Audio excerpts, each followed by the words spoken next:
So what we're going to do in this lecture is pick up with some of the things that we didn't finish in the last module. There's a couple more things within Chapter 7 and some extension into Chapter 8 that I wanted to discuss because they're important and they're also fun to discuss as well. So I hope the idea of a graded potential makes sense. A graded potential, by definition, is any one of these depolarizations, these electrical impulses, that decrements as it moves away from the point of origin. So, what happens is, this is, of course, I think as you well know at this point, the axon terminal of the presynaptic neuron releasing excitatory neurotransmitters, and those excitatory neurotransmitters are opening up ligand-gated channels on the dendrites of the postsynaptic neuron, which are really sodium channels. That's allowing for an influx of sodium ions through these ligand-gated channels, which again are really kind of sodium channels. Sodium's coming in through its chemical and electrical driving force and depolarizing the interior to some value, right? More positive than -70. Whatever that might be. -40, -30, -20, right? It's depolarizing the interior. And as that electrical impulse moves towards more negative regions of the dendrite, towards the axon and into the axon hillock, the signal decrements, right? More potassium leaves than sodium comes in, and that slowly diminishes how positive the electrical impulse is as it moves away from the point of origin. That's what a graded potential is, right? Very different than an action potential, which doesn't decrement. Another way of saying this and thinking about this is there's really no voltage-gated sodium channels that we know of embedded into the dendrites, cell body, any of that area. So there's only ligand-gated channels that excitatory neurotransmitters bind to, and that allows, of course, sodium in. But as the impulse moves away from the site of origin, there's no voltage-gated sodium channels like within the dendrites to recharge the impulse. And that concept will be important when we get to propagation of the action potential with Myelin Sheath. Because there are no voltage-gated sodium channels in the dendrites, in the cell body either, the signal can never recharge, right? It just falls apart as it gets further and further away from the point of origin where the ligand-gated channels are located. And that, by definition, is a graded potential. Now, I intentionally didn't go into much detail in the final lecture of Chapter 7 in the last module about this, because it's not the hardest concept in the world, but it's also not phenomenally easy, and I think you already had enough material. So what I passed up really talking about very much is what it actually takes to get a postsynaptic neuron to threshold. If this presynaptic neuron, let's say, only generates one action potential, then it will release excitatory neurotransmitters from its axon terminal buttons. Okay? It'll release these excitatory neurotransmitters from its axon terminal buttons, and that will result in depolarizations throughout these different portions of the dendrite on the postsynaptic neuron. So the presynaptic neuron releases the excitatory neurotransmitters from its axon terminal buttons. They bind to ligand-gated channels, sodium channels, on the dendrites of the postsynaptic neuron, and that causes depolarizations in every single one of these dendritic regions. Those are all graded potentials, because as these electrical impulses, these depolarizations, move away from the point of origin, they fall apart. And here's the thing. If neuron number 1, the presynaptic neuron, only generates one action potential, the graded potentials aren't actually going to be enough, really in any circumstance that we know within the nervous system, to actually get the postsynaptic neuron to threshold. Those electrical impulses, graded potentials, they'll decrement too much by the time that they actually reach the axon hillock. And they won't actually get it to rise from -70 up to -55 millivolts. It's not possible.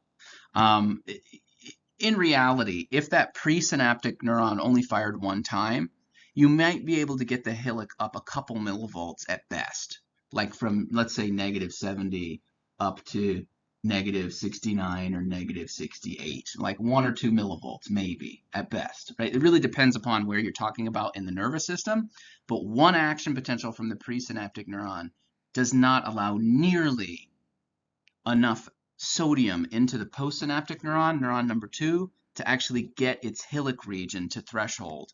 Because again, those signals are all graded potentials and they decrement so much that by the time that they reach the hillock, they've completely fallen apart. You might get enough sodium into the hillock to raise the hillock by a couple millivolts, but that's your best scenario. So how can the presynaptic neuron resolve this issue? And the answer is, well, the presynaptic neuron can just generate more action potentials over the course of a second. Let's think about what that would translate into. Let's say that the presynaptic neuron, every single time that it generates an action potential, it releases 10 neurotransmitters. And I'm just making things up here, but it's way more than that. But let's say that every single time presynaptic neuron number 1 generates an action potential, it releases 10 neurotransmitters from its axon terminal buttons. And they stay within the cleft for 1 second. Or whatever the amount of time is going to be. They're not going to stay in the cleft for very long, and I can explain why. These neurotransmitters sometimes are broken down by enzymes that are located in the synaptic cleft. And sometimes they are, I mean, this can actually work with the enzymes too, and then sometimes they're reuptaken by the presynaptic neuron, as we've talked about in this course. And sometimes they just kind of dissipate away from the synaptic cleft into the other interstitial fluid. And there are other explanations for this as well. But the point is, the neurotransmitters don't stay in the synaptic cleft for very long. Okay? And the goal, of course, is to get more neurotransmitters in the synaptic cleft, for one, and two, have them hang out in the synaptic cleft for longer. So what can the presynaptic neuron do? It can increase its firing frequency. Let's say that it fires 10 times over the course of 1 second. Again, we measure this in hertz. Like if you hear 10 hertz, that means 10 action potentials in 1 second. So let's say that the presynaptic neuron fires 10 times over the course of a second. It's going to release 100 neurotransmitters, right? And in my example, if they all hang out in the cleft for 1 second, then you're going to have first of all, you're going to have many more neurotransmitters in the synaptic cleft at once. And additionally, they're going to be hanging out in the synaptic cleft. The number of neurotransmitters hanging out in the synaptic cleft will be hanging out there for longer. The reason I say that is because after 1 second, not all of the neurotransmitters will have been reuptaken, because some of them will only have been released a tenth of a second ago after 1 second if the neuron has fired 10 times. So this all gets really complicated, and there's a whole field of study that looks into this. So again, you can run yourself into circles talking about this too much. But the general idea is, if the presynaptic neuron increases its firing frequency, you're going to have more neurotransmitters in the synaptic cleft that hang out in the cleft for longer.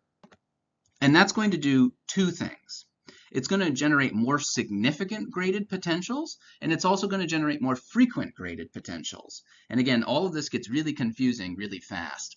The first part is easy, but the second part's a little harder to understand, and additionally, we're not 100% sure on all of these things anyways. So first of all, if there's more neurotransmitters in the synaptic cleft, then what does that mean? There's going to be more ligand-gated channels that get neurotransmitters that bind to them, and there's going to be more ligand-gated channels that open. More neurotransmitters in the cleft, then more receptors, ligand-gated channels that open. Right? And what's that going to do? It's going to allow more sodium to come in, and the graded potentials are going to be more significant, right? Rather than going up, from -70 to -50 millivolts, with maybe one action potential from the presynaptic neuron. With 10, the graded potentials might go up to like -20, like I was saying before. Okay. In my prior examples, in previous lectures. Okay. The second thing that's going to happen here for sure is if there is more neurotransmitter in the cleft, hanging out in the cleft for longer, the frequency by which these ligand-gated channels, these receptors open, is going to be more. Let me explain. So when these neurotransmitters bind to these ligand-gated channels, they bind to them and then they very quickly diffuse away. Right? This only lasts milliseconds that these ligand-gated channels, these sodium channels, stay open, because the neurotransmitter will bind to it and then quickly diffuse off of it, and then it will shut again.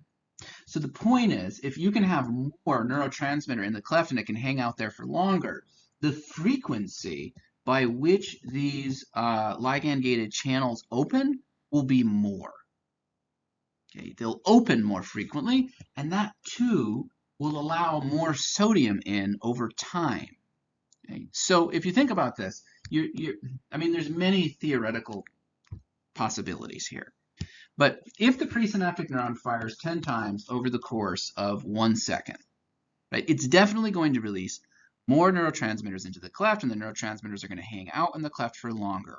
That, in general, is going to open up more receptors, right, allowing for stronger graded potentials, meaning that the interior will depolarize to greater degrees because of more ligand-gated channels open due to more receptors binding to more ligand-gated channels. That allows more sodium in. So the graded potentials themselves will be greater. The graded potentials they'll be greater, like, rather than, again, like I said, going from -70 to -50 or whatever. It might go from -70 to -20. Okay? So by opening up more ligand-gated channels, more sodium will come in, and the graded potentials will be more significant. Secondly, if these ligand-gated channels, these sodium channels, are opening up more frequently, like, let's say that they open up, just because this isn't a perfect science, yet again, I'm just making things up, but let's say over the course of 1 second, they open up 10 times. Okay, that fits the number of action potentials that the presynaptic neuron generated. In reality, it's going to be more than that, but they open up 10 times over the course of a second, and that allows sodium to rush in through them 10 times over the course of a second, rather than 1 time over the course of a second. And that too is going to cause, right, more sodium to rush in to the dendrite of the postsynaptic neuron. What that would kind of look like is this,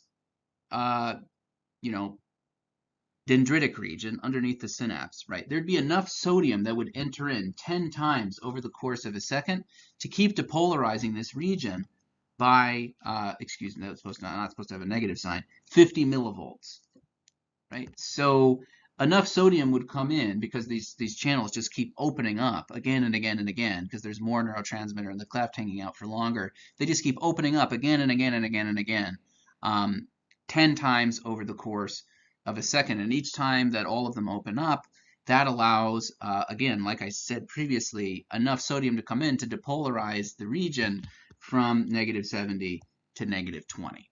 And then you think about, well, cumulatively, what effect does all of this have? These more frequent and larger graded potentials, again, larger because there's more neurotransmitter in the cleft, right? So they're more significant, rather than, again, getting up by 20 millivolts, they get up by 50 in my example. So the graded potentials are larger, for one thing, and also they're more frequent. Because of both of these things, you're going to have larger and more frequent graded potentials continuously traveling towards the hillock. Now, they're all going to be degrading, dissipating, as they move away from the points of origin, but the graded potentials themselves are larger, right? The depolarizations are larger, and they're happening at a more frequent rate. And what that does, without getting into all the intricacies of this, is it causes sodium to accumulate to greater degrees all throughout the dendritic and cell body regions. And that ultimately allows more sodium to get into the hillock region And the probability you're actually going to get to threshold from -70 up to -55 is much higher. Okay? And the simplest way of saying this to people without giving them any meaningful explanation is if the presynaptic neuron fires more frequently, then it releases more neurotransmitters, and thus more sodium gets in to the postsynaptic neuron. And if more sodium gets into the postsynaptic neuron, right, because the presynaptic neuron is releasing more neurotransmitters, then more sodium will ultimately end up in the hillock, and the probability you're going to get the hillock to threshold is much higher. That's the simple explanation. That's what we know.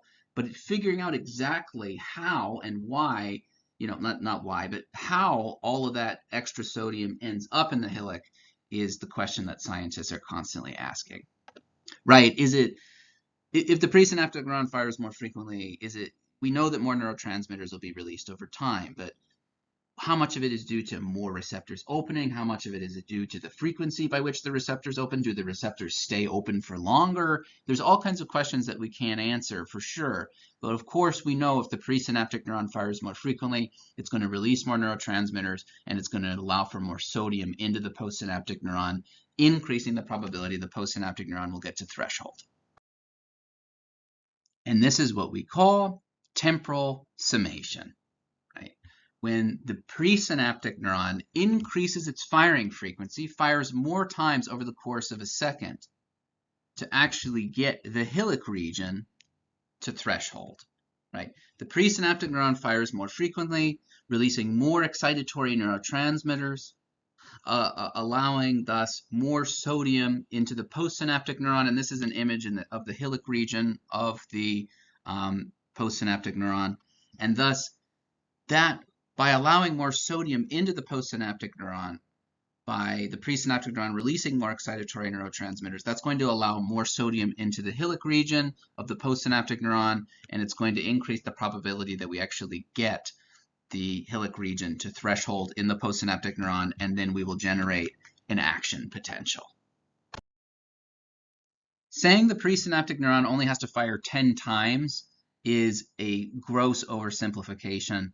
The presynaptic neuron, especially in higher regions of the brain, sometimes has to fire hundreds or thousands of times over the course of a second to actually get the postsynaptic neuron to threshold. It depends what region of the nervous system you're in, but the presynaptic neuron has to do a lot of work to get the postsynaptic neuron to threshold. Like, it needs to generate a very, very high frequency of action potentials. And that's why almost never does the presynaptic neuron do this entirely by itself. What you'll typically have is a postsynaptic neuron, right? Neuron number 2 here. And then there will be countless presynaptic neurons, right? Hundreds or thousands of presynaptic neurons that all synapse with the postsynaptic neuron. And they actually work together to get the postsynaptic neuron to threshold. So let's say one presynaptic neuron by itself would have to fire 1,000 times over the course of a second to actually get the postsynaptic neuron to threshold. That's through temporal summation.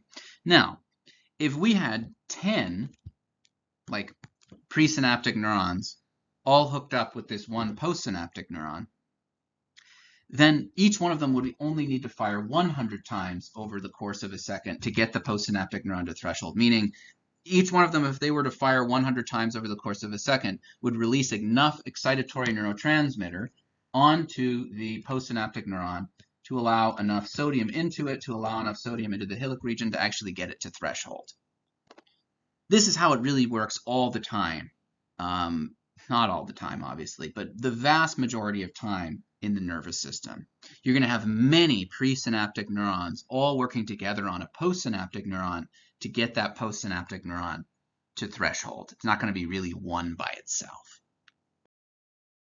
And this is what's referred to as spatial summation. Multiple presynaptic neurons working together to release enough excitatory neurotransmitter onto a postsynaptic neuron to get that postsynaptic neuron to threshold in its hillock region, right? Allowing enough sodium in to to the postsynaptic neuron through the release of those excitatory neurotransmitters to actually get the postsynaptic neuron to threshold. So it will generate an action potential. So now we're going to talk about something a little bit different, but still in the realm of graded potentials. Now, a graded potential, by definition, is an electrical impulse that decrements, falls apart, dissipates as it moves away from the point of origin. Now, here's the thing. Graded potentials don't have to be depolarizations. Okay? They can be hyperpolarizations as well. Another way of saying that is they can be inhibitory. And now let's try to explain what that means. Some neurons release the neurotransmitter GABA. GABA stands for gamma aminobutyric acid. Okay? It's another neurotransmitter, and it's released by certain neurons. Right? They're called GABAergic neurons. They're neurons that release GABA. Okay? That's actually being depicted in this image right here. What the neuron is doing is it's releasing GABA. It would have an action potential. The action potential would travel into, its axon terminal buttons, and that would cause voltage-gated calcium channels to open up. Calcium would rush in, and then it would cause these vesicles to release GABA through exocytosis.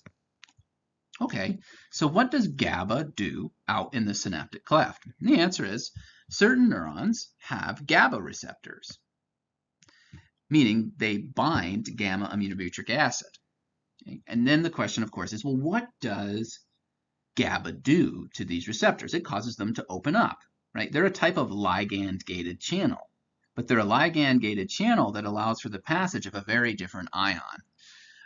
It actually allows for the passage of chloride ions. So let me tell you a couple things about chloride. Chloride is negative, and it's higher in the interstitial fluid than it is in the intracellular fluid. So it has a chemical driving force to enter. But you might say, well, it certainly doesn't have an electrical driving force to enter because the interior is negative 70 millivolts, right? So there's no electrical driving force pulling chloride in. It's negative on the inside. It's got to be then more positive on the outside, and that would be actually pulling chloride backwards, right? The electrical driving force for chloride is actually to go out of the cell. Okay? So chloride has a chemical driving force to come in, but actually an electrical driving force to leave. But here's what we know. At negative 70, chloride's chemical driving force to enter is still stronger than its electrical driving force to leave. If all the equilibrium potential stuff made sense to you, then this should be relatively easy, maybe not immediately, but if you put a little bit of thought into it. Chloride's equilibrium potential is somewhere around negative 90, meaning that the inside of the cell needs to be negative 90, and the outside of the cell presumably has to be somewhere around positive 90 in order for chloride to be at its equilibrium potential, right? For the chemical driving force to come in to equal the electrical driving force for chloride to go out. Well, the resting membrane potential of a neuron is around negative 70. That's not chloride's equilibrium potential. So the point is, chloride still has a stronger chemical driving force to come in than it has an electrical driving force pulling it out, because we would think that the outside is somewhere around positive 70, which is not positive 90. So chloride's chemical driving force to enter is still stronger than its electrical driving force pulling it out. And the reason that this would continue on indefinitely at the resting membrane potential is because there must be chloride transporters that are embedded in the plasma membrane constantly kicking chloride out. Okay? Anyways, the point of this is if GABA is released by a presynaptic neuron and then GABA starts binding to GABA receptors on the dendrites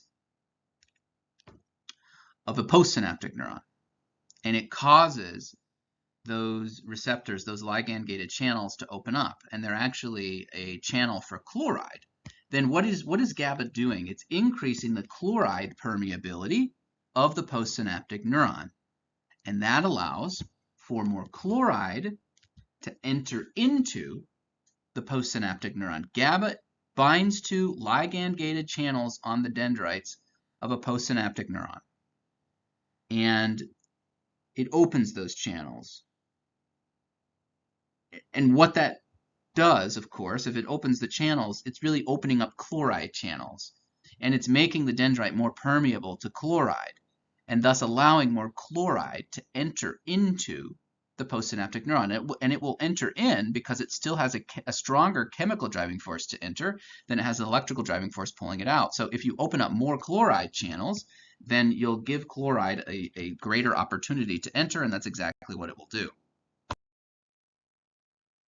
Just real quickly, for those of you that might have a real interest in this, if any of you do, you might think to yourself, after what I just said about chloride, if there are some chloride leak channels and there's some chloride coming into a cell, that also would have to contribute to some degree to what causes the resting membrane potential to develop in certain cells. And the answer to that would be you are absolutely correct. There's actually more ions that contribute to the resting membrane potential than just potassium and sodium. Chloride is a factor as well, so are ions like calcium in certain cells. That's not something we have time to address in this course, but I can promise you if you're confused by it and you think, well, if chloride is a negative ion and it's coming in at the same time that potassium's leaving and sodium is coming in, then how does it rest at -70 because you're actually gaining chloride ions? There's actually a very, very easy way to explain that. Why the membrane potential would still be -70. And it ties into, like I said, all the exact same principles that we went through with equilibrium potentials, more potassium leaving than sodium coming in. It just requires you to factor in chloride and maybe calcium ions depending upon the cell to fully understand it. But you have all the principles to be able to do that. And if it's something you're interested in, I would more than happily discuss it with you on an individual level in terms of how chloride can help contribute to what the resting membrane potential of a cell is. But at the end of the day, what you'll always find is that when you get to the resting membrane potential, just as many positively charged ions are leaving as positively charged ions are entering. It's just sometimes you have to take into consideration the number of negatively charged ions that are entering and canceling out some of the positively charged ions. So it's really not much more complicated. I'd happily explain it if you're interested. But I digress. If a presynaptic neuron releases GABA, GABA will, through exocytosis, GABA will enter into the synaptic cleft, bind to ligand-gated channels that are specific to GABA, and cause those ligand-gated channels to open up. And they're typically chloride channels. And that allows chloride to enter into the postsynaptic neuron. And now you're getting an influx of negatively charged ions, which means the cell is gaining negatively charged ions, so it must be becoming more negative, right? If it's gaining more negatively charged ions, then comparatively, the number of positively charged ions must be falling. So the interior is actually going to become more negative. And as you know, we call this a hyperpolarization. What GABA does to cells oftentimes is it hyperpolarizes them. It makes them more negative on the inside. And these end up actually being graded potentials as well. We'll give you the definition a little bit later, but these are called inhibitory graded potentials. It's still a graded potential because what's going to happen? Let's pretend enough chloride comes in to make the interior -75 millivolts, right? Enough chloride comes in to hyperpolarize this dendritic region from -70 to -75. Well, where is this negative, now more negative region going to go? It's going to go towards more positive regions distally down the dendrite, right? Because now it's -75, right, in this dendritic region under the synapse, under the synaptic cleft. So that's more negative than the rest of the dendrite, right? The rest of the dendrite is more positive. So this wave of negativity, right, these chloride ions are going to start moving towards areas of positivity.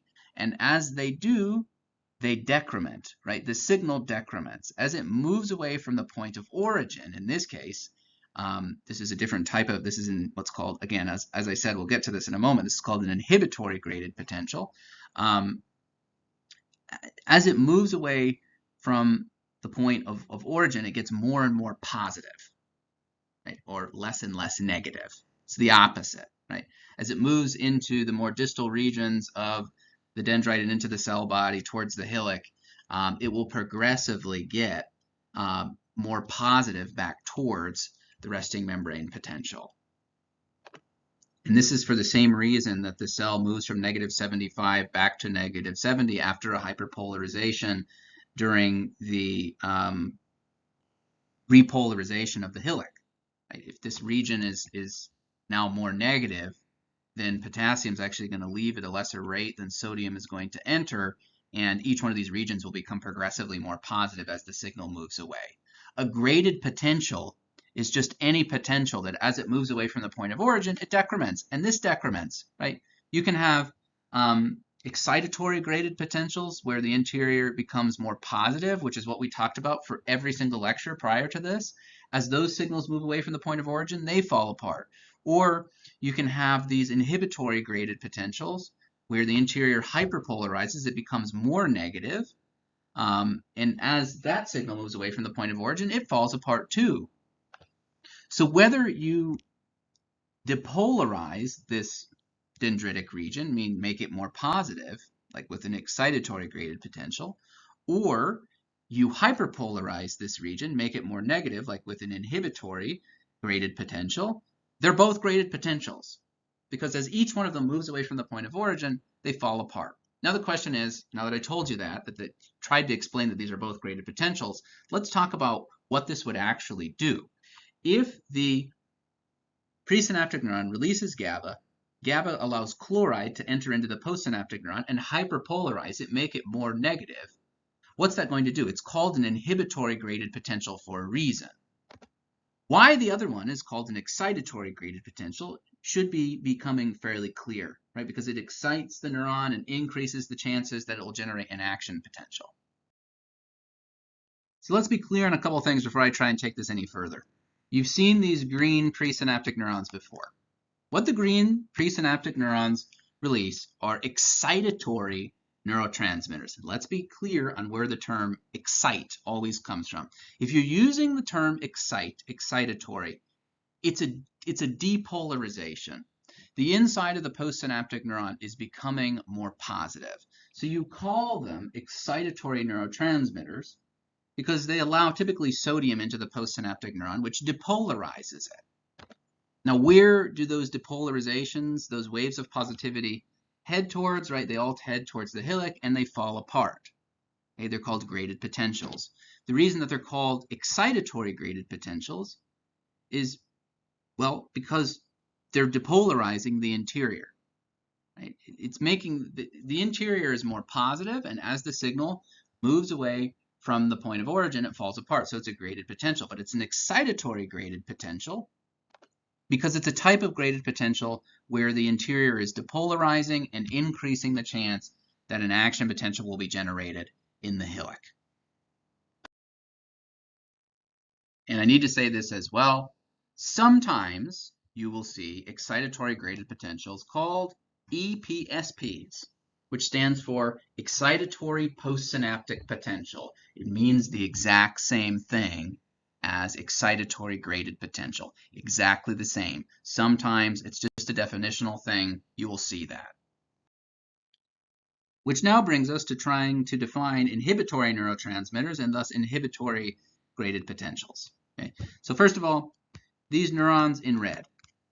Okay? Those neurons in red are actually what are called GABAergic neurons, or as you'll find out, inhibitory neurons, right? They release GABA, gamma-aminobutyric acid, okay? Which turns out to be an inhibitory neurotransmitter for reasons that we must discuss. So these neurons in red release GABA. GABA binds to ligand-gated channels on the dendrites of the postsynaptic neuron, and that allows chloride to enter. What does chloride do to the postsynaptic neuron? It hyperpolarizes it. It makes the interior more negative, because if a bunch of chloride, which is a negative ion, is entering into the postsynaptic neuron, then the postsynaptic neuron is gaining negatively charged ions, and it must be becoming more negative. All right. Now I know the negativity is going to be different in different regions because these are graded potentials, but we're just going to acknowledge the fact that the postsynaptic neuron is more negative. Yeah, I'm writing negative 75 here. All right. Now, go back to the neuron that releases excitatory neurotransmitters, or the excitatory neuron, right? I said in the past that this neuron by itself would have to fire 1,000 times over the course of a second to get this postsynaptic neuron to threshold, meaning that the presynaptic neuron would have to fire 1,000 times over the course of a second to release enough excitatory neurotransmitters to allow enough sodium in and thus depolarize the postsynaptic neuron to actually get the hillock region to threshold. Okay. Now, that is when the postsynaptic neuron is at negative 70 millivolts, though. Like, when the postsynaptic neuron is at negative 70 millivolts, this presynaptic neuron needs to fire 1,000 times to release enough excitatory neurotransmitters to allow enough sodium in to depolarize the postsynaptic neuron enough to get it to threshold. Basically, it needs to bring enough sodium into the hillock region to depolarize the hillock region by 15 millivolts, negative 70 to negative 55. However, if the neuron is hyperpolarized, and I'm saying negative 75 millivolts, right? And that's because these presynaptic neurons are releasing GABA, and GABA is allowing chloride in, and that's hyperpolarizing the neuron, and it's negative 75 millivolts. The question I would ask you is, if this presynaptic neuron that releases excitatory neurotransmitters fires 1,000 times, is that going to be enough? Is that going to allow enough sodium in to actually get the hillock region now to threshold? If this neuron is at negative 75 millivolts due to GABA allowing all this chloride in? And the obvious answer is no. When this presynaptic neuron fired 1,000 times and released all those excitatory neurotransmitters and allowed all that sodium in, it was enough sodium that came in to drive the hillock from negative 70 up to negative 55. It increased the membrane potential. It depolarized the hillock by 15 millivolts. That's not 20 millivolts, because right now, thanks to GABA, the postsynaptic neuron is at negative 75 millivolts. Okay? Throughout it, on average, it's at negative 75 millivolts. So if this excitatory neuron fires 1,000 times over the course of a second and releases all these excitatory neurotransmitters over the course of a second, that's going to allow enough sodium to come in to drive the interior of the hillock up by 15 millivolts. But if which would typically get it to threshold, but right now if it's at negative 75, 15 millivolts is only to negative 60, right? 15 millivolts more positive than negative 75 is negative 60 millivolts. Is that threshold? And the obvious answer is no, right? The postsynaptic neuron will not get to threshold if this presynaptic neuron that releases excitatory neurotransmitters only fires 1,000 times. What has GABA effectively done to this neuron? It's inhibited it. It has inhibited this neuron, right? It's prevented it from being able to generate an action potential by hyperpolarizing it. That is exactly what GABA does to neurons. It hyperpolarizes the neurons by allowing chloride in. That makes the neurons more negative on the inside than they normally are, right? It hyperpolarizes them. So now it's much harder to get those neurons to threshold and to thus generate action potentials. Again, if this neuron, it typically fires 1,000 times in a second and gets the hillock region to threshold. That if it fires 1,000 times per second, it releases enough excitatory neurotransmitter to allow enough sodium in to the postsynaptic neuron so that enough sodium ends up in the hillock to get it up by 15 millivolts. But if it's 5 millivolts, this postsynaptic neuron, if it's 5 millivolts more negative than it normally is, right? Negative 75 rather than negative 70, this presynaptic neuron releasing excitatory neurotransmitters, if it fires 1,000 times over the course of a second, you're not getting this neuron to threshold anymore. you're going to get the Hillock region up by 15 millivolts, which is negative 60, not negative 55. So GABA hyperpolarizes neurons and thus inhibits them because it makes it much harder for those neurons to actually get to threshold and generate action potentials. And now, on a definitional level, I hope this makes sense. Okay? These neurons in red release an inhibitory neurotransmitter. Why is it called an inhibitory neurotransmitter? It's called an inhibitory neurotransmitter because it hyperpolarizes neurons. It makes them more negative than they normally are. These neurons release GABA, which is an inhibitory neurotransmitter. GABA is an inhibitory neurotransmitter because it allows chloride into neurons, which thus hyperpolarizes them and decreases the probability that those neurons will actually be able to get to threshold and generate an action potential, which is the same thing as inhibiting them. If a neuron can't generate an action potential, it's inhibited. And GABA is going to hyperpolarize the neuron and thus make it harder for that neuron to get to threshold and generate an action potential, so the neuron's being inhibited by GABA. That's why it's called an inhibitory neurotransmitter. Any neurotransmitter that hyperpolarizes a neuron is termed an inhibitory neurotransmitter. Any neurotransmitter that depolarizes, makes a neuron more positive, is called an excitatory neurotransmitter. To simplify even further, if the neurotransmitter is going to prevent and make it harder for the neuron to get to threshold, it's called inhibitory. It inhibits it. If the neurotransmitter is going to depolarize the neuron, make it more positive, increase the chances that an action potential will occur, it's excitatory. Last but certainly not least, they're called inhibitory graded potentials because, first of all, anything that hyperpolarizes a neuron is called inhibitory. Decreases the chances that an action potential will happen. And it's a graded potential because as it moves away from the point of origin, it decrements. That's a graded potential. So since the graded potential is more negative, right, than the resting membrane potential, it's a hyperpolarization. It's thus termed inhibitory. And since it's a graded potential, it decrements as it moves away from the point of origin. It's called an inhibitory graded potential. A hyperpolarizing potential that decrements as it moves away from the point of origin. That is where all the language comes from. One more definitional thing that you will sometimes see, instead of calling them inhibitory graded potentials, they will sometimes be called IPSPs, which stands for inhibitory post-synaptic potential. Inhibitory post-synaptic potential is the same thing as an inhibitory graded potential. The two terms are synonymous. So let's try to apply this clinically. Okay. Anxiety. Okay. If somebody has bad anxiety, most people have anxiety to some degree, but it's more extreme in others. The question is, what causes anxiety? And that's an unbelievably complex question that nobody has the exact physiological answer for. But the basic idea is, right, consciousness comes from the firing of neurons in our brain. When these neurons generate action potentials, that is where thought, problem solving, speech, everything comes from.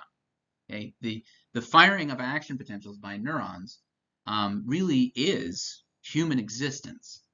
Okay? It is, when you have a thought, what that is it's neurons generating action potentials. Now, obviously, different regions of the brain do different things. That's not this class. Anyways, anxiety. Okay? Anxiety is where, I'm no psychologist or psychiatrist, but it's people that worry too much, people that overthink things, think about things too much. It would probably be the same thing as worrying. And you know, since we know that really conscious thought is due to the activity of neurons, we could assume if someone's constantly worried about something, constantly thinking about something, has anxiety from it, their neurons in their brain are firing at way too high frequencies, right? Because the frequency by which the certain neurons generate action potentials, we can certainly probably tie to conscious thought. So you say to yourself, I would like this person to calm down some, right? And decrease how worried they are, right? So in theory, if we could decrease the firing frequency of neurons within their brain, we should be able to decrease their anxiety. Which brings us to the drug category of benzodiazepines. Okay? Benzodiazepines, if you're not familiar with the term benzos, you probably are familiar with some of the drugs like Xanax, Valium, Klonopin. These are all in the category of benzodiazepines. And what benzodiazepines do is they mimic GABA. Okay? They have the ability, you could call them, now, you'll find this out a lot about drugs if you study pharmacology and in more advanced physiology. I don't think we're ever 100% sure on exactly what every drug does in every single portion of the body. Some of it is just a guessing game. But I think it's fair to say a lot of these benzodiazepines are GABA agonists. They mimic GABA and thus have the ability to bind to the GABA receptors on neurons. So here you go. You've got someone that has bad anxiety, right? They're constantly worried about things, overthinking everything, really troubled because of this. It's hard for them to sleep, to function. And you say, okay, these neurons in their brain are way too active. We need to decrease the firing frequency of these neurons. What if we could design a drug that mimics GABA? Would this help, and why? Well, here is, in this image, this is Xanax. Xanax is a benzodiazepine, and it mimics GABA. And let's think of this drug that mimics GABA. Would it help in this circumstance? So one more time, this person has anxiety. We can assume that the neurons in their brain, or we're making this assumption at least, the neurons in their brain are too active, right? Generating too frequent of action potentials. They're just too active, okay? So we're going to now try to give them a benzodiazepine. Benzodiazepines, pick one. Xanax, Valium, Klonopin, whatever, they all mimic GABA. They all mimic gamma-aminobutyric acid. So you give them this benzodiazepine that mimics GABA, and it floods their brain. And you're flooding their brain with GABA. And, essentially, right, at least a drug that mimics it. So what is this benzodiazepine that mimics GABA going to do? It's going to start binding to GABA receptors on neurons, right? We can pretend that this is the plasma membrane of a neuron, and this benzodiazepine that mimics GABA is now starting to bind to GABA receptors on neurons throughout the brain. And it's an agonist, right? Because it's going to activate those GABA receptors. It's going to activate these ligand-gated channels that are specific to the ion chloride. And then what's going to start happening is chloride, through its chemical driving force, right? Its strong chemical driving force is going to start to enter into the neurons of this person's brain. Because this benzodiazepine that they took that mimics GABA is binding to all these GABA receptors, these ligand-gated chloride channels on the neurons of their brain, and causing them to open. And that then is allowing for the ion chloride to shoot into their brain, to shoot into the neurons in their brain, excuse me. And then you want to think about, what effect is that going to have? So this person takes this benzodiazepine, which really is just taking a bunch of GABA. Okay, it's like GABA flooding their brain, and GABA is going to begin to bind to these GABA receptors located on neurons in the brain. Right? It would be as if these GABAergic neurons were firing a whole bunch, right, and releasing GABA.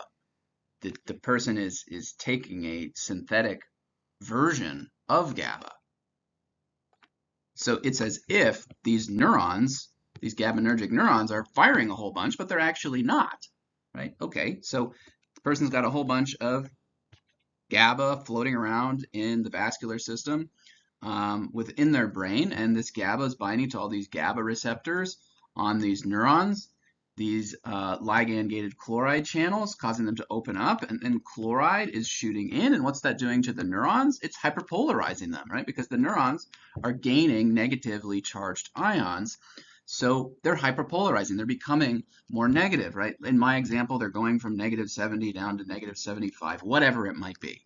Okay? Different regions are going to be different because these are ultimately, you know, they're graded potentials, but it's hyperpolarizing the neurons. And what does that mean? Right? If you hyperpolarize these neurons, we've already discussed this, it's much harder now to get these neurons to threshold. If this neuron here, if it typically fires 1,000 times, this is the excitatory neuron, right, releasing excitatory neurotransmitters. Typically, if it fires 1,000 times, that opens up enough ligand-gated sodium channels, right, the excitatory neurotransmitter does, to allow enough sodium in to get this neuron to threshold. But that's not going to work right now, right? If this same neuron fires 1,000 times and releases excitatory neurotransmitters 1,000 times over the course of a second, that's actually not going to allow enough sodium into this neuron to get the hillock region to threshold, because this neuron is in fact hyperpolarized right now. Thanks to this benzo that the person is taking, right, there's all of this stuff that looks and acts like GABA in their brain, binding to these GABA receptors, allowing chloride in, right, hyperpolarizing these neurons, right, making them more negative, and making it much harder for these neurons to get to threshold. So that's going to do, you know, a combination of things, right? It's not going to completely knock out the ability of these neurons to generate action potentials at the dosages that benzos are actually given. But what it definitely is going to do is it's going to decrease the firing frequency of this neuron here. Okay? The rate, the frequency by which this neuron generates action potentials is going to be significantly reduced when there's a whole bunch of benzos, GABA, floating around in the vascular system of their brain, binding to all these GABA receptors on their neurons and allowing chloride in. What you would hear in a clinical setting where there's an expectation that everybody already knows what all these terms mean about benzodiazepines, what you would hear is that they hyperpolarize neurons in the brain by mimicking GABA and thus decrease their firing frequency. That is how all benzodiazepines work. They all mimic GABA in one way or another, right? Some of them influence the receptor a little bit differently than the actual neurotransmitter GABA would, but no matter what way you look at it, all of these benzodiazepines structurally mimic GABA and influence the GABA receptors and increase their open state, which allows more chloride into neurons in the brain, hyperpolarizes them, and decreases the probability they'll get to threshold and generate action potentials. And this, in theory, should alleviate anxiety, right? Because the anxiety, in theory, is coming from overactive neurons in the brain, right? Generating too frequent of action potentials. Now you've given them this benzodiazepine that mimics GABA. It binds to GABA receptors throughout the neurons in their brain, allows chloride in, hyperpolarizes them, and decreases their firing frequency. And that then should alleviate the anxiety that the person is having. And it does. Right? These work, but there's many problems associated with them too. Okay? There are billions and billions, 80+ billion neurons in your brain. And many, many, many of them have GABA receptors. And many of the neurons that have GABA receptors have nothing, let's not say nothing, but very little to do with the experience of anxiety.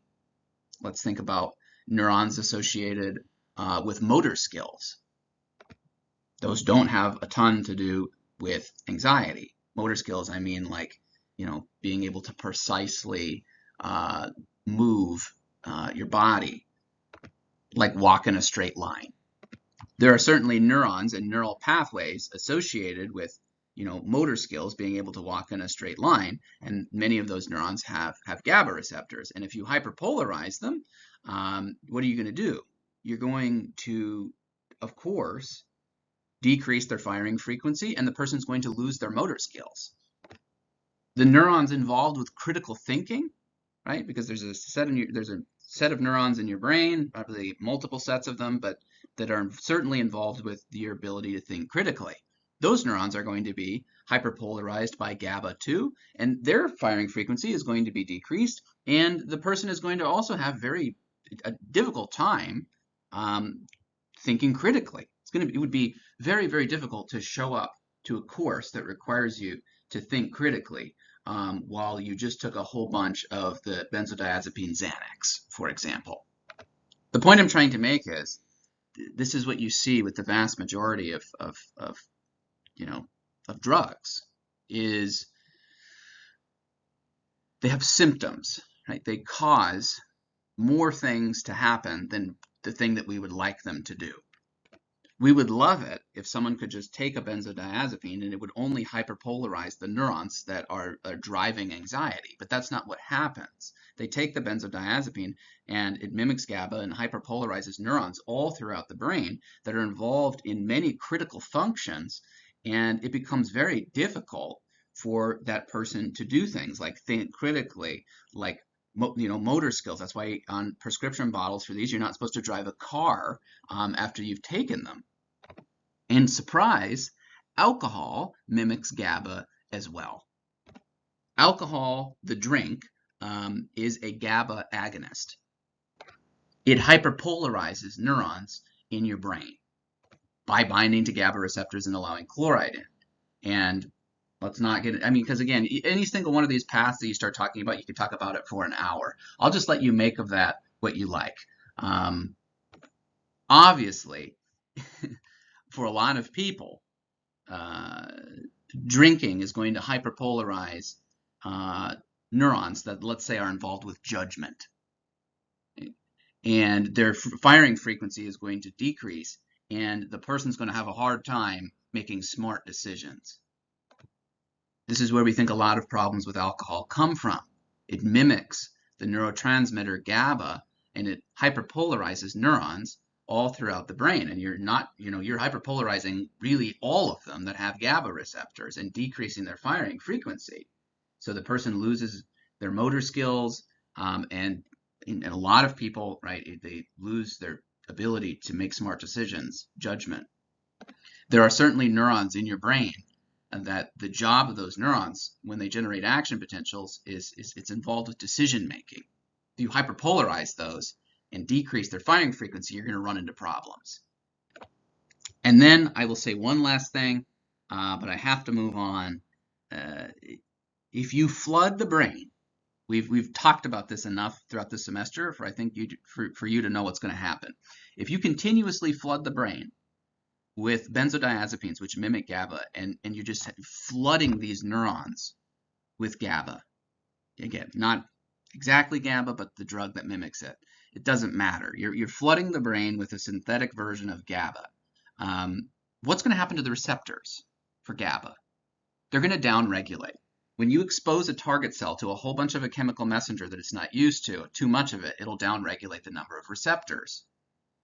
And now you have to think, over the course of, let's say, weeks, months, years of taking a benzodiazepine or drinking alcohol or whatever the case might be, neurons throughout the brain are going to have downregulated GABA receptors due to there being too much GABA, or at least what it thinks is GABA, in the brain.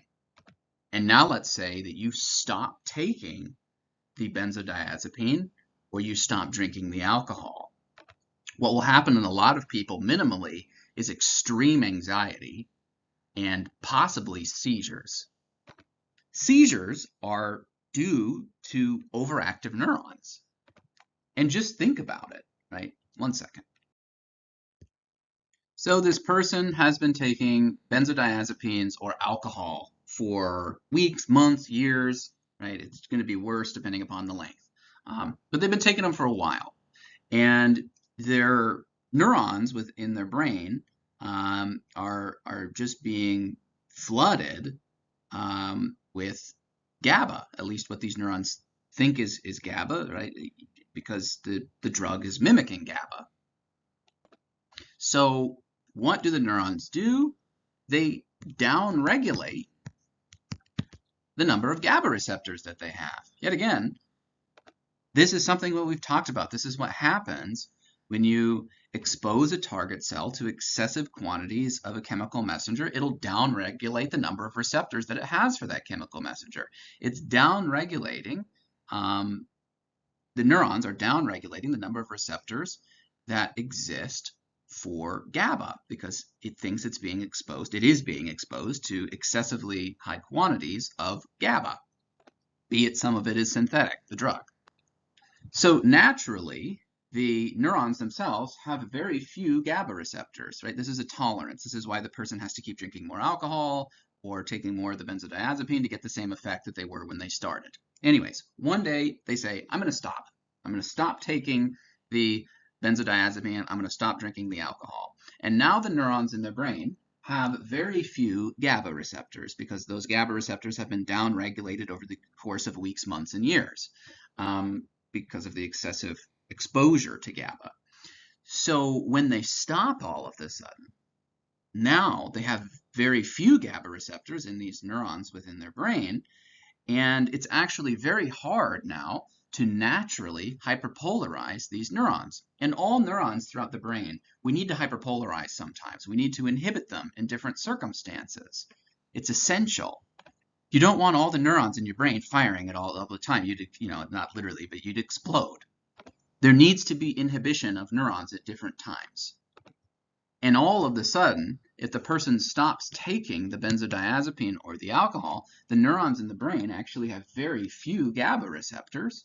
And now it's going to be very difficult for the brain, naturally, GABAergic neurons, to actually hyperpolarize these neurons, right? Because there's so few GABA receptors that it's difficult to get chloride in and hyperpolarize the neurons. And now they're just going to be firing all the time, right? If somebody stops taking the benzodiazepine or the alcohol, now the neurons in their brain have so few GABA receptors that it's hard to hyperpolarize and inhibit them, and they just start generating huge numbers of action potentials.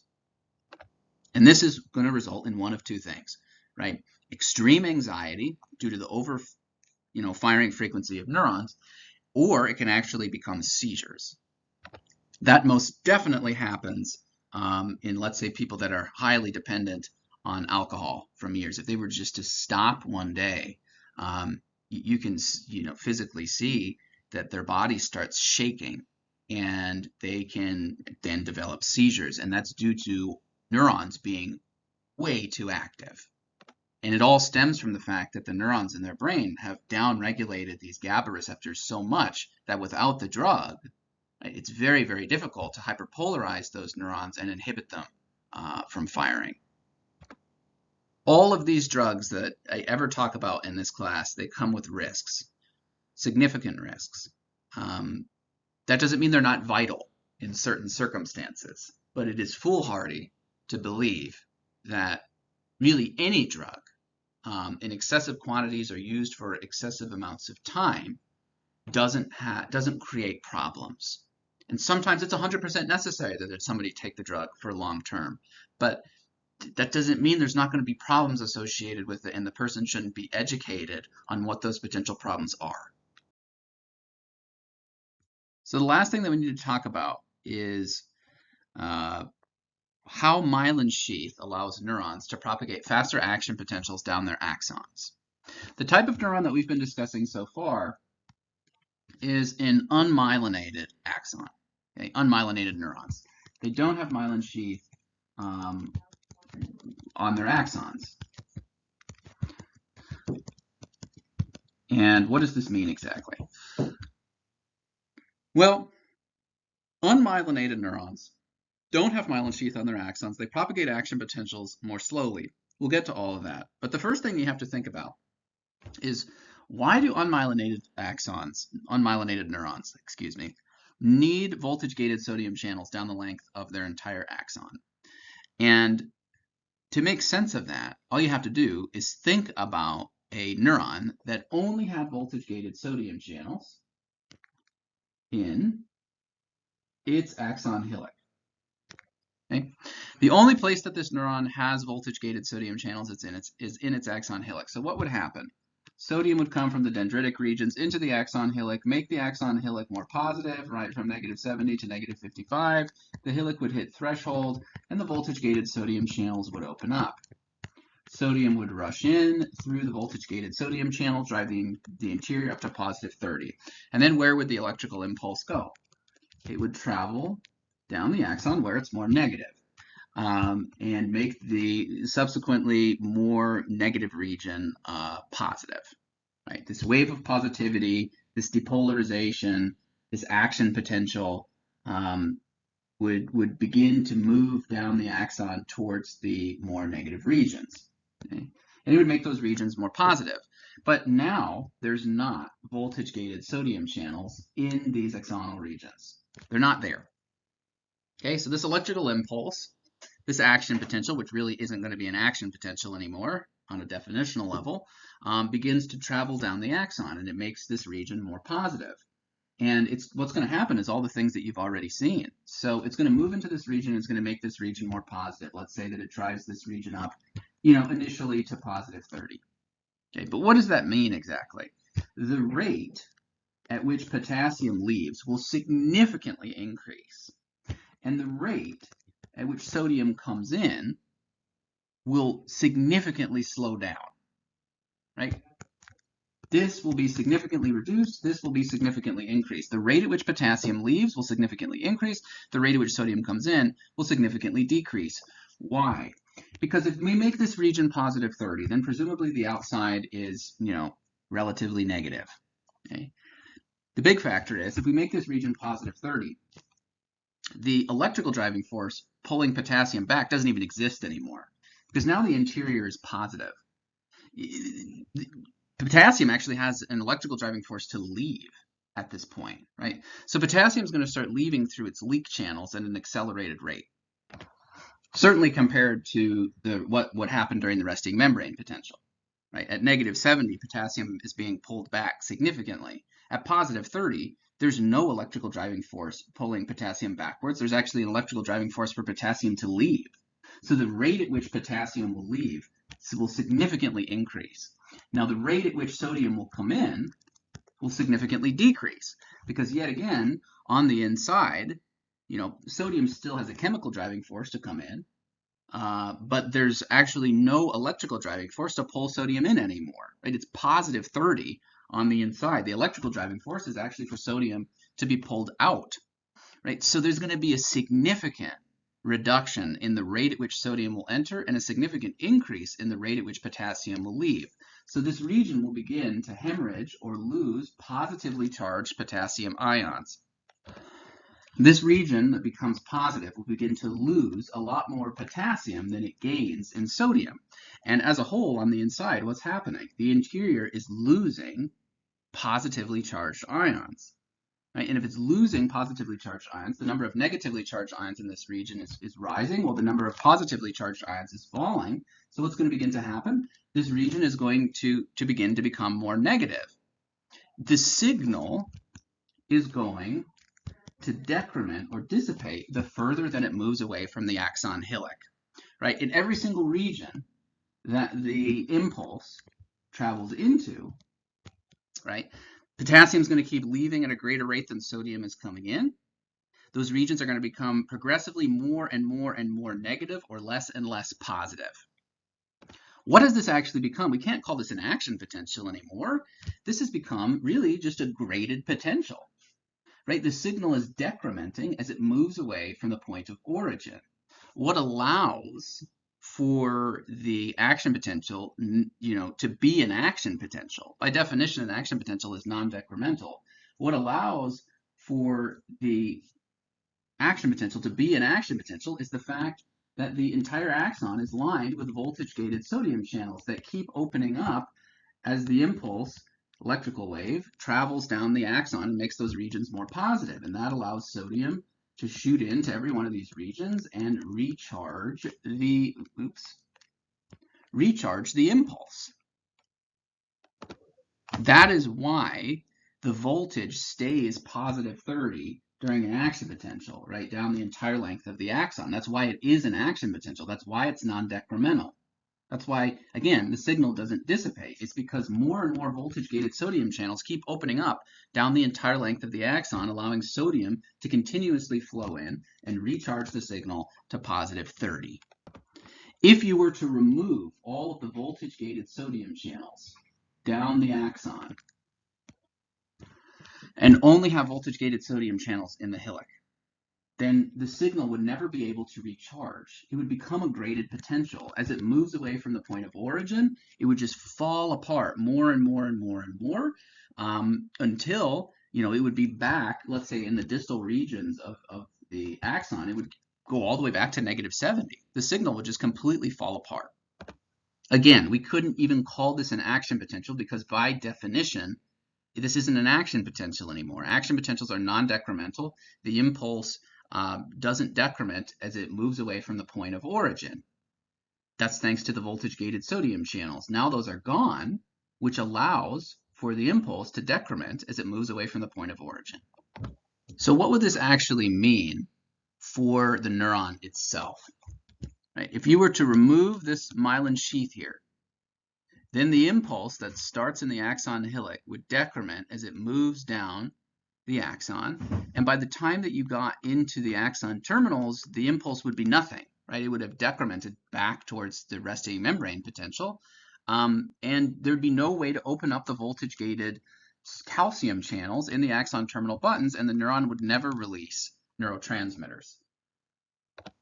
Without voltage-gated sodium channels down the length of an axon, the neuron wouldn't be able to propagate, it wouldn't be able to generate an action potential, period, and thus it wouldn't be able to release its neurotransmitters, right? Because what causes the neurotransmitters to be released? The action potential, the electrical impulse moving into the axon terminal buttons. So that is an unmyelinated neuron, okay? A neuron that doesn't have myelin sheath and it has voltage-gated sodium channels down its entire axon. And hopefully now you have an idea of why those voltage-gated sodium channels need to exist down the entire length of the axon in order for the neuron to generate an action potential and release its neurotransmitters. Okay, so I said all of that because you have to understand that to be able to understand myelinated neurons. So myelinated neurons, they look like this, right? Down the length of the axon, there are these sections of myelin sheath. Myelin sheath is a literal fatty wrapping that exists around the axon. It's fat wrapped around the axon. And you can see that on the image over here on the left, right? Those are all sections of myelin sheath. And what you'll notice is that there's gaps in between the sections of myelin sheath, and those are called the nodes of Ranvier. Okay? The nodes of Ranvier are these little gaps between the myelin sheath where the axon is actually exposed. That gap there is, you're physically seeing the actual axon itself. Here you can see it over here as well, right? This is a section of myelin sheath, and then there's a gap right there where you can actually see the axon, and then another section of myelin sheath. Okay, so why does this organization of fatty wrappings around axons called myelin sheath allow them to propagate faster action potentials? So this neuron right here can propagate an action potential way faster than the neuron that we just spoke about. And the big reason is because underneath these sections of myelin sheath, there are no voltage-gated sodium channels. Okay? None. There's none here, there's none here, there's none here. You don't need voltage-gated sodium channels where the neuron is wrapped in myelin sheath. Point number one, myelinated neurons have many, many less voltage-gated sodium channels down their axon than non-myelinated neurons do.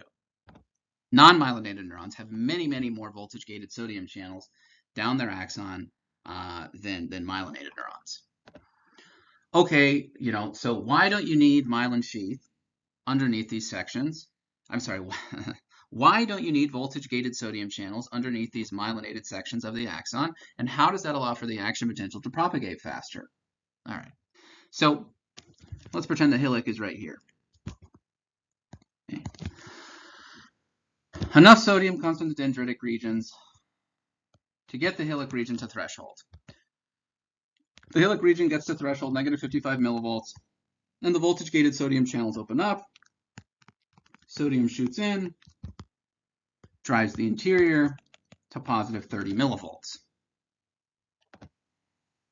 Now, where's it going to go? Down the axon, it is still negative 70, negative 70. So this region of positivity here, right, this positive electrical impulse is going to start heading into the more negative regions.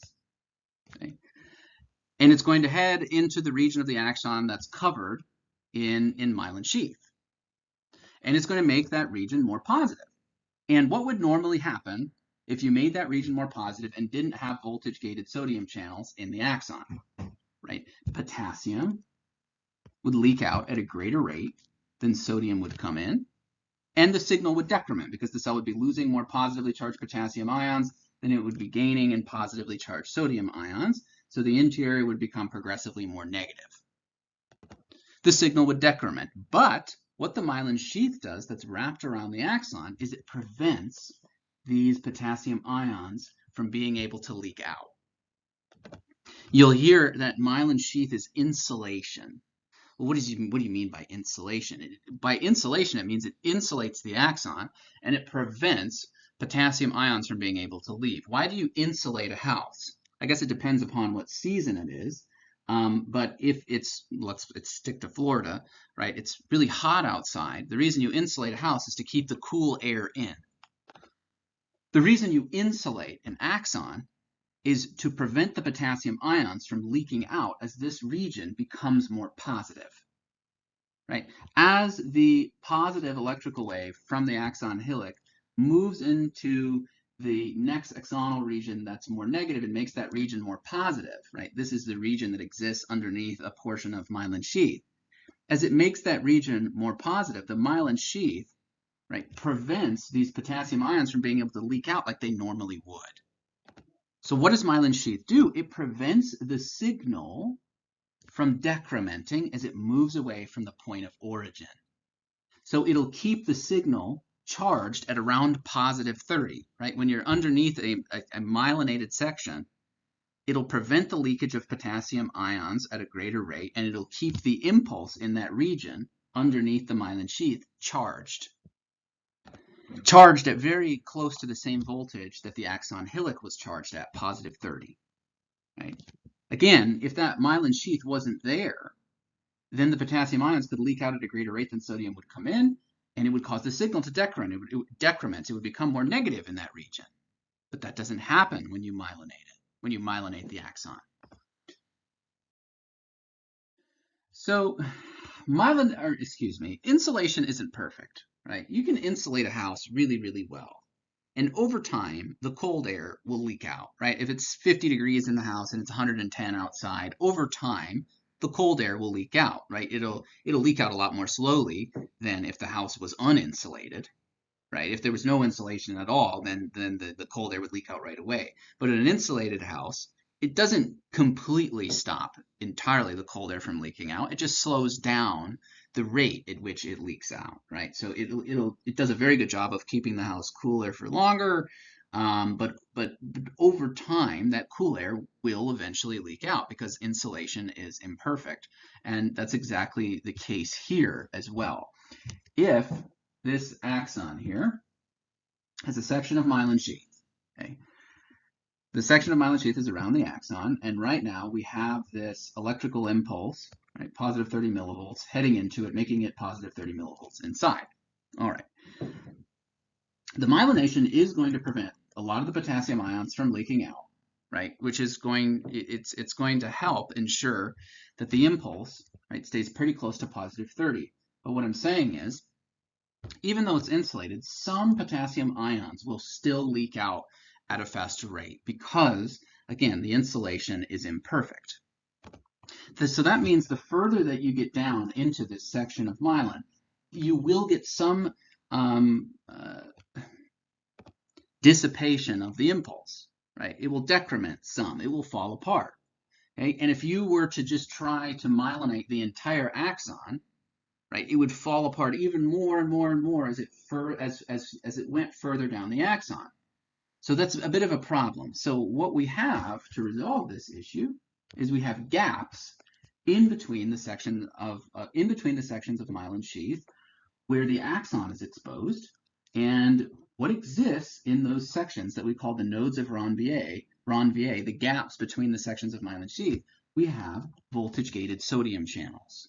So what happens is this electrical impulse moves into this section of the axon called the node of Ranvier, where the axon is actually exposed to the interstitial fluid. And it makes that region more positive, right? It's negative 70 inside. That region becomes more positive. And when that region becomes more positive, the voltage-gated sodium channels in the nodes of Ranvier open up, and sodium shoots in and drives that interior region back up to positive 30. And now this electrical impulse will enter into the next section of the axon that's negative 70 that exists underneath the myelin sheath again.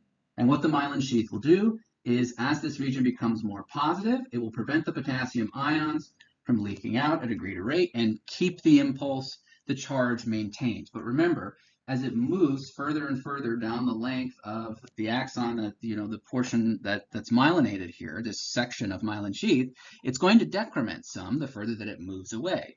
And to resolve that issue, now the impulse will go into the next, it'll go into the next section, the axon that is negative 70. This wave of positivity will head into the next section of the axon where it's negative 70. And this is the section, again, that is exposed to the interstitial fluid. The axon's exposed to the interstitial fluid, and there are voltage-gated sodium channels in this exposed section of the axon. This section is called, again, another node of Ranvier. You can see on the left over here, there's many nodes of Ranvier. You can see them here too, right? Those are the nodes of Ranvier.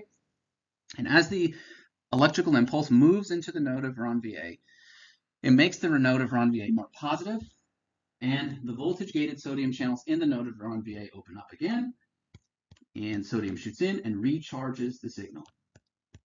The job of the nodes of Ranvier, you see them all right here. The nodes of Ranvier is to recharge the impulse, right? That's where the voltage-gated sodium channels open up, and sodium shoots in these regions to recharge the impulse in those regions. And the nodes of Ranvier have to be there because myelin sheath, which is insulation, is imperfect. And as the impulse travels down the axon, underneath the myelinated sections, the impulse does decrement some. So the nodes of Ranvier are there to recharge the signal, to make sure that it stays at positive 30.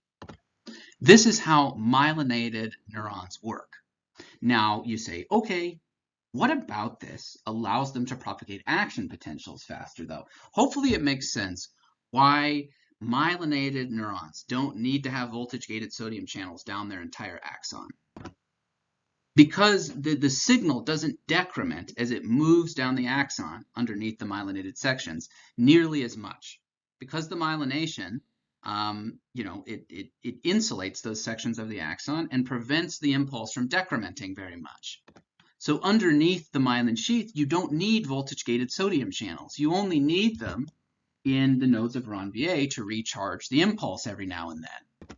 So myelinated neurons don't have voltage-gated sodium channels down their entire axon. They only have voltage-gated sodium channels in the nodes of Ranvier to recharge the impulse. Now compare that to an unmyelinated axon. Unmyelinated axon, right? On the top is an unmyelinated axon. It has voltage-gated sodium channels down its entire axon. It has to, right? Because the impulse needs to be recharged in every single region of the axon. Because if it's not, the signal will decrement. It'll dissipate. Too much potassium will leak out compared to sodium coming in, and the signal will fall apart. So you need voltage-gated sodium channels down the entire length of the axon of a non-myelinated neuron. Okay? Now, within a myelinated neuron, you only need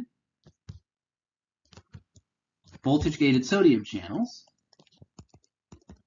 in the nodes of run VA.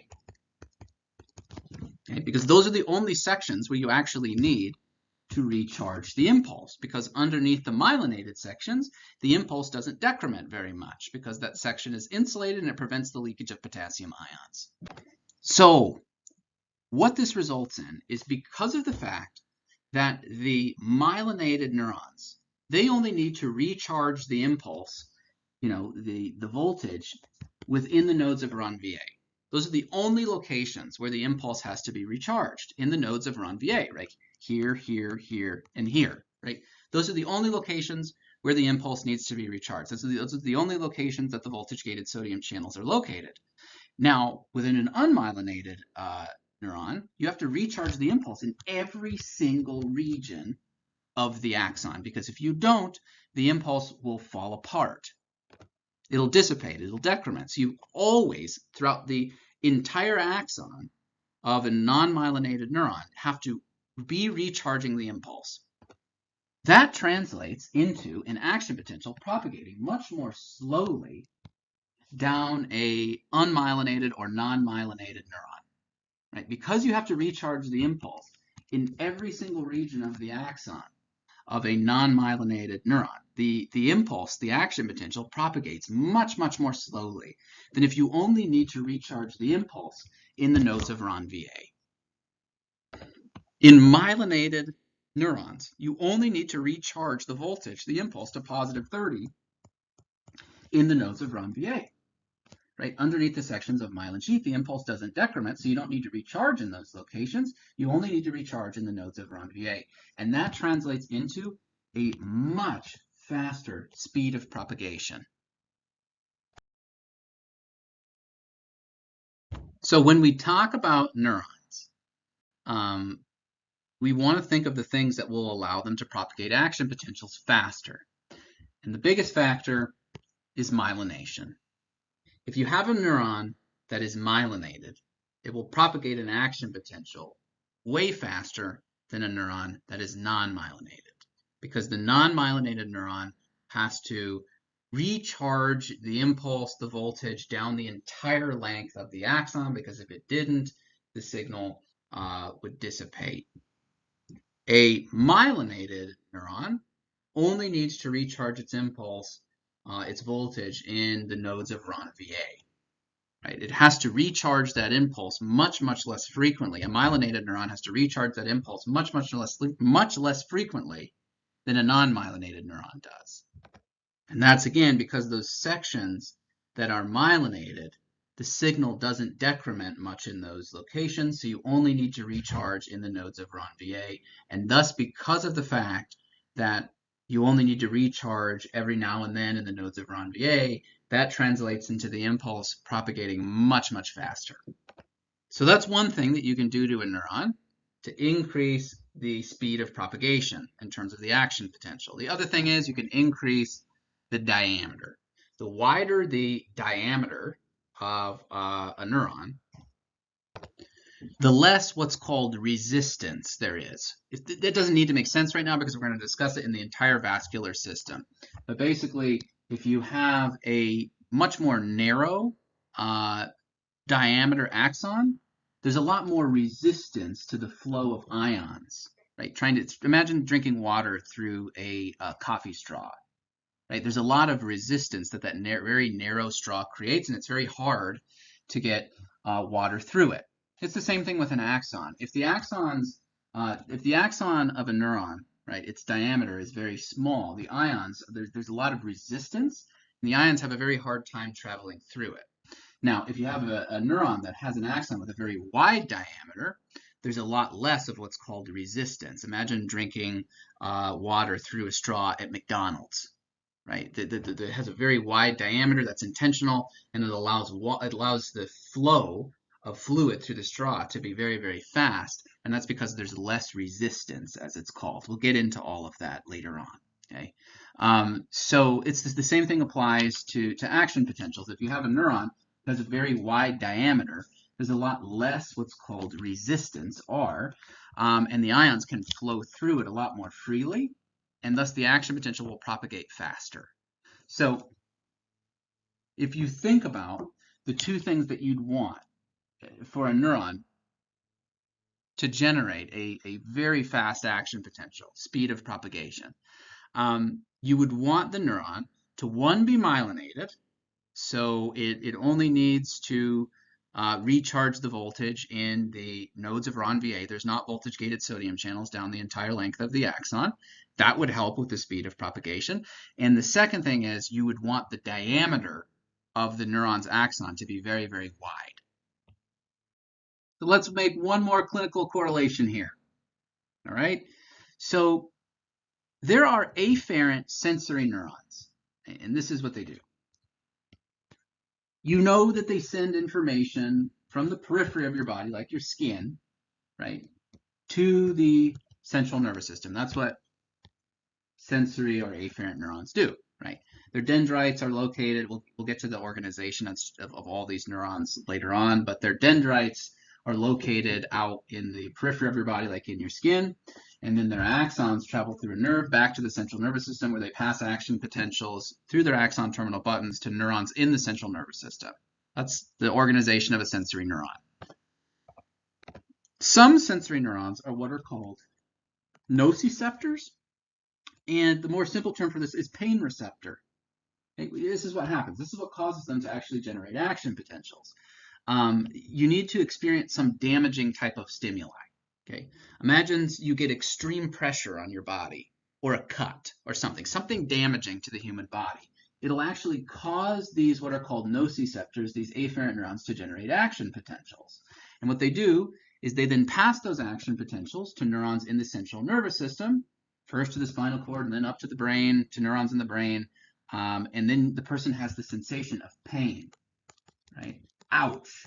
And that teaches us not to do things that can damage the human body. That's the purpose of pain, is to know when something damaging happens to the human body, we experience pain so that we don't do it again, right? This is self-preservation. Anyways, these nociceptors, these pain receptors, are real problematic when we start talking about healthcare. Because imagine here, this person has a cavity. You need to drill into their tooth. Okay? That is a very damaging type of stimuli when you are drilling into somebody's body, right? That's the definition of a damaging type of stimulus. Drilling into somebody's body is about as much as you can damage their body as possible. Okay, so what you'll find in the roots of teeth are nociceptors, pain receptors. They exist. Let's erase some of this. They exist in the tooth. Okay, and if you start drilling, right, into their tooth, that is a damaging type of stimuli, and that's a problem, right? Because what's the nociceptor going to do? It's going to start generating action potentials as you're drilling into their tooth, creating a damaging type of stimuli, and the nociceptor or pain receptor is going to start passing action potentials to the central nervous system, and the person's going to start experiencing pain, ouch, and they're not going to want you to drill into their teeth anymore, right? They're going to flinch and they're going to go all over the place. And even though you're trying to help them, they're going to be experiencing pain because you're creating a damaging type of stimuli to try to help them. Right? You're creating a damaging stimulus to try to help them. That's causing them to experience pain. And now it's going to be very hard to work on their mouth. So to try to resolve this issue, we can give somebody something called Novocain. There are many different iterations of Novocain now. But Novocain is still kind of the basis by which all these other local anesthetics are made. Anyways, what you do is you take the Novocain and you inject it into somebody's gums. Okay, and what Novocain does, it's a drug that binds to and blocks voltage-gated sodium channels on neurons. Okay. Obviously, these nociceptors, these pain receptors, are sensory neurons, right? So to pass action potentials down their axons, they need voltage-gated sodium channels. Whether this neuron is myelinated or it's not myelinated, it doesn't ultimately make a difference because you're going to find voltage-gated sodium channels either in the nodes of Ranvier in a myelinated neuron or down the entire length of the axon in a non-myelinated neuron. Okay, so you give them this Novocain, and it blocks these voltage-gated sodium channels. What that means is it prevents them from being able to open. These voltage-gated sodium channels here won't actually be able to open. They're blocked by this drug. Okay? So if the voltage-gated sodium channels are blocked, we just went through this. Like if you knock out the voltage-gated sodium channels, the signal will decrement as it moves down the axon. It'll fall apart, and then the impulse won't reach the axon terminal buttons of the neuron, and it won't release neurotransmitters. Point being, if you give somebody Novocain, it'll block the voltage-gated sodium channels on their nociceptors, their pain receptors, these sensory neurons. It'll do it to other neurons too, which is why you begin to feel numb, and it's not just like pain is just blocked, but this is the target. Okay? It blocks these voltage-gated sodium channels, and now all of a sudden, these nociceptors lose their ability to propagate action potentials. They can't even generate action potentials by definition anymore. So if the nociceptors or the pain receptors can't generate action potentials, then they can't pass those action potentials to the neurons in the central nervous system, and the person does not experience pain anymore, right? Because by giving somebody Novocain, you prevent these nociceptors, these pain receptors, from being able to generate action potentials by blocking out their voltage-gated sodium channels. And now they're still going to experience that damaging type of stimuli, the drilling of the tooth, right? That's a damaging type of stimuli, and that will stimulate the nociceptors, but then they won't actually be able to generate action potentials. They won't be able to propagate their action potentials, and they won't be able to pass those action potentials to neurons in the central nervous system, and the person won't experience pain anymore. Because to experience the pain, you need the nociceptors or the pain receptors to actually pass those action potentials to neurons in the central nervous system. And if the nociceptors or the pain receptors can't generate action potentials, propagate them, then neurons in the central nervous system will never receive or have action potentials passed to them, and you'll never have the perception of pain. This then allows for the dentist to be able to do his or her job. It allows the dentist to do their job. Because now, as you drill into the tooth, as the dentist drills into the tooth, right, what happens? You create a damaging type of stimuli, but the nociceptor can't actually propagate action potentials and pass those action potentials to the central nervous system, so the person doesn't experience pain, they don't flinch, and that allows the dentist to actually work on the tooth and fix it.